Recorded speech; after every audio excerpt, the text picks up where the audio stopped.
And we are ready to begin our inspirational talk for the evening here at Fellowships of the Spirit at our Vesper service.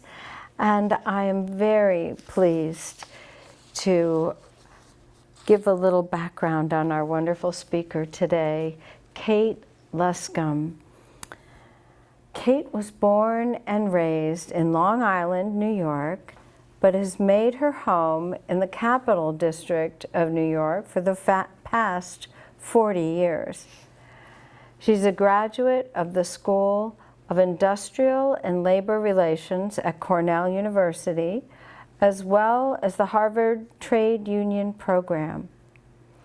After completing a full and lengthy career in the fields of labor relations and organizational management, wow, Kate turned her attention to more spiritual matters and studies. She is an ordained reverend through Fellowships of the Spirit. She is now a seasonal resident of Lilydale, New York, and enjoys her time walking in the woods, listening to all genres of music, and remaining curious as she embraces all that life has to offer. So we'll give a warm welcome to Kate as she's about to speak with us on lakes, which we are very excited to hear.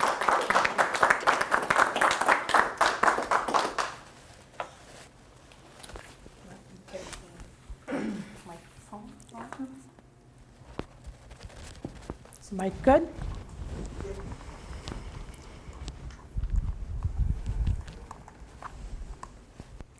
Walk on by without knowing why.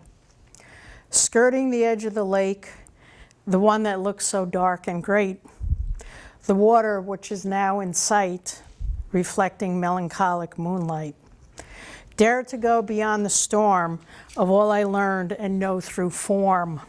Pierce the veil of water's skin, explore the treasures deep within. A well of knowledge the heart reveals, heavenly joy is how it feels.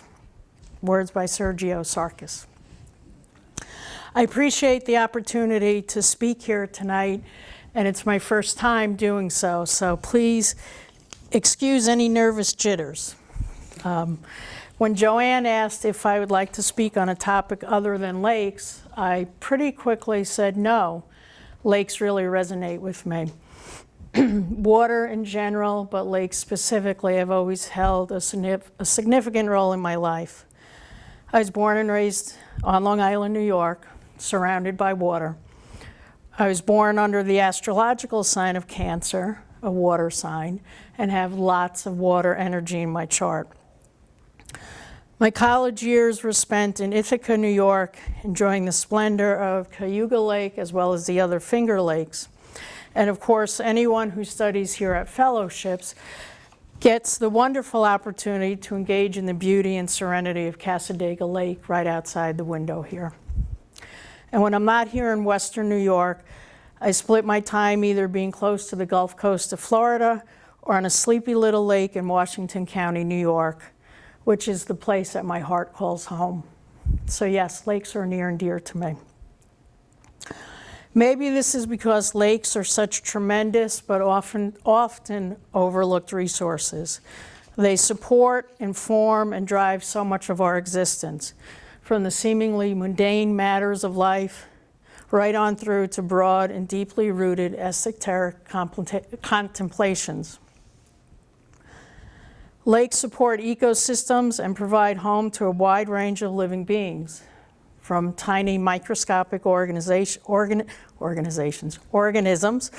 tiny plankton, insects, birds, fish, amphibians, and mammals, as well as varied flowers and vegetation. Every organism plays a role in maintaining ecological balance, and a healthy host lake provides and supports complex food webs for all. Lakes help regulate climate. The process of absorbing and releasing water helps regulate land and atmospheric temperatures, while the same process of water retention and evaporation helps to replenish grounds, rivers, and entire ecosystems. I think out here we're all familiar with the term lake effect snows. Often cursed, but very much needed. While much of the Earth's surface is covered by water, about 71%, only 3% of that comes from fresh water. And an even smaller percentage of that is found in lakes. But lake water provides water for drinking, farming, industrial needs, and generating power. And this in turn allows for the growth and development of local economies. Lakes drive so many recreational, tourist, commercial, and transportation pursuits and industry. So lakes continue to shape civilizations. The access to fertile lands, water, transportation, and food has called people to lake areas across all time and locations. But in addition to the very pragmatic benefits that lakes provide, the allure and mystery of lakes continue to captivate artists of all types.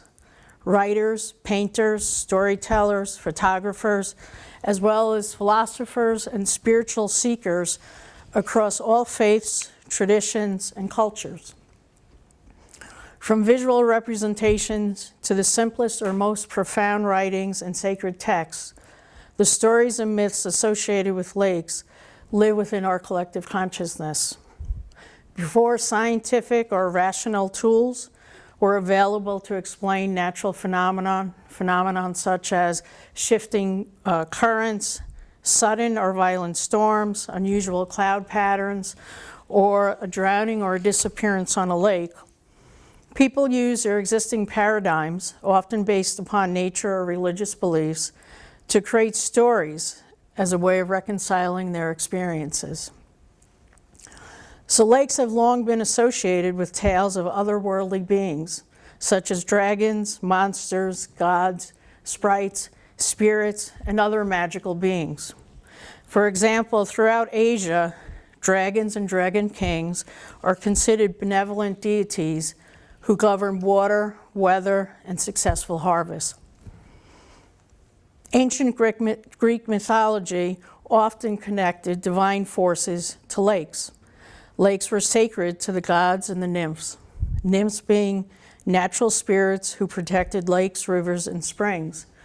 They rewarded respectful visitors, but punished those who damaged or polluted sacred waters. I, for one, think it's time to recall the nymphs to protect our precious waters these days. Across Africa, many lakes are still revered as sacred places inhabited by ancestors and spirits. Some volcanic lakes are considered to have extraordinary spiritual powers due to their dramatic landscapes, fierce energies, and mysterious origins. Many African and indigenous cultures worldwide view lakes not only from a mythic perspective, but also as an important basis of religious tradition and worship. In the UK, Europe, and Scandinavia, lakes have always been considered to symbolize a gateway to the world between the living and the other world, home to God's spirits and ancestors. So across the globe, these stories and beliefs have become such powerful symbols and metaphors representing our human strength, resilience, transformation, and unknown possibilities. Lakes and their metaphors teach us many lessons. Maybe this comes from a lake's ability to rest and be still while reflecting their surroundings. And yet, while they do this, they continue to serve as containers for all the living activities still occurring within. Like a rock skipped across a lake's surface, our individual choices and actions ripple out to parts unknown. Just like activity within a lake's ecosystem, the impact we have on others isn't always loud, isn't always immediate, or even isn't always noticeable, but it is there. We're all connected, and just as lakes strive to remain in balance, we should also do the same with our thoughts and our behavior, not only towards others, but towards ourselves. Lakes show us that life changes.